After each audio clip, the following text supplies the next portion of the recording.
नमस्ते. भरजरी चिंध्यांमध्ये आपणा सर्वांचं मनपूर्वक स्वागत. भरजरी चिंध्या या नावामागची मी कन्सेप्ट आज क्लिअर करणार आहे.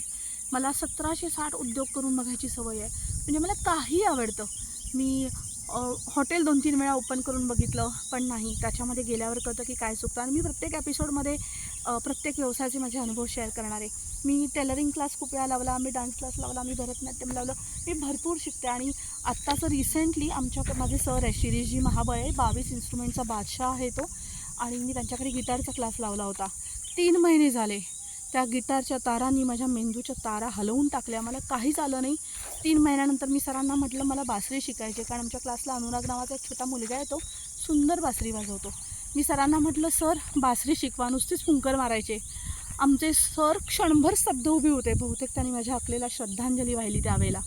तर सरांनी बासरी दिली. 15 दिवस झाले बासरीत फुंकर मारते, अजून त्यातनं सा निघत नाही आहे. चुलीतली फुंकणी कशी फुंकायची तशी मी फुंकत असते ती. मग मी सरांना म्हटलं सर कीबोर्ड पण ट्राय करते ना. मग आज माझ्याकडे सरांचा कीबोर्ड, सरांचं गिटार आणि सरांची बासरी, 3ही इन्स्ट्रुमेंट माझ्या घरात आहेत. मोठ्या मनाचे सर आहेत आमचे. म्हणाले तुमच्याकडे ठेवून घ्या, सराव करा, काय शिकायचं ते फायनल करा. मग क्लासला माझा मित्र पण येतो एक.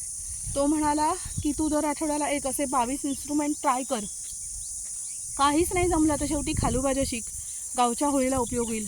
भन्नाट आयडिया आहे त्याची. तर मी सगळं ट्राय करते आहे. ओके. आणि असे मी खूप, म्हणजे मला एखादा वाटलं हा बिझनेस करून बघायचा, तर मी बघते त्या लोकांसोबत ट्राय करते.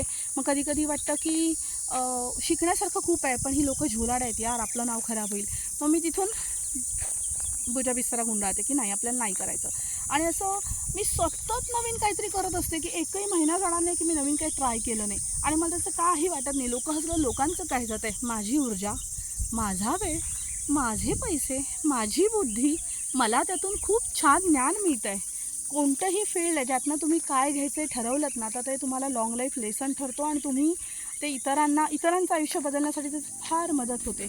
म्हणून मी नेहमी म्हणते की माझा ना एक नारळ भाराभर चिंध्या नाही आहेत, त्या भरजरी चिंध्या आहेत. भरजरी वस्त्र म्हणजे ज्या जरीच्या साड्या असायच्या त्याला प्युअर गोल्डचे तारा, म्हणजे शुद्ध सोन्याच्या पातळ तारा, धाग्यासारख्या पातळ तारांचं जरी काम असायचं. विणकामामध्ये ती सोन्याची जर वापरली जायची, किंबहुना आत्ताही जाते. पण आता सगळ्यांना अफोर्डेबल नाही, सोनं अति महाग झालं आहे. तर ते त्या साडीचं जेव्हा ब्लाऊज वगैरे शिवलं जायचं आणि त्यावेळेला जे चिंध्या कापल्या जायच्या, म्हणजे ब्लाऊज तयार झाल्यानंतर त्या जरीचं जे कापड आहे त्याच्या उरलेल्या चिंध्या असायच्या, त्यासुद्धा त्यातले धागे काढून सोनाराकडे विकले जायचे आणि सोन्याचा भाव त्याला यायचा.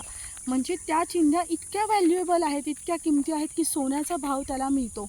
तर माझे हे जे काही अनुभव आहेत ना, ते तितकेच जास्त किमती आहेत. त्याच्यासाठी घेतलेले एफर्ट्स आणि त्यातून मिळालेलं बहुमूल्य ज्ञान.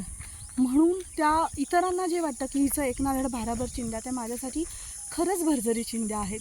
म्हणून हे यूट्यूब चॅनल भरजरी चिंध्या. तर लाईक करा, शेअर करा, सबस्क्राईब करा.